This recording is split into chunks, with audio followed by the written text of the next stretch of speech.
त्याच्यातलं तेवढंच जाणून घ्या.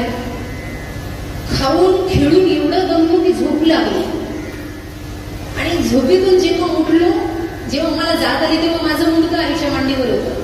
सई सण झालेली होती, सगळं गाव जेवून गेलेलं होतं. माझं मुंडकं आईच्या मांडीवर होतं आणि आई जेवत होती.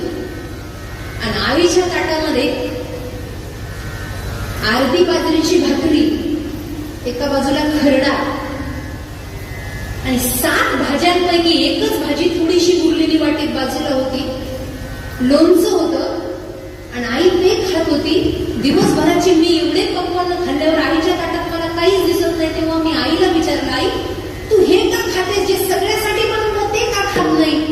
आई म्हणली, बाळा आता ते सगळं संपलं, आता एवढंच शिल्लक राहिलंय ते मी खाते. आईला मी प्रश्न विचारला, आई वाटीवर भाजी स्वतःसाठी काढून ठेवायची ना ग? तेव्हा ती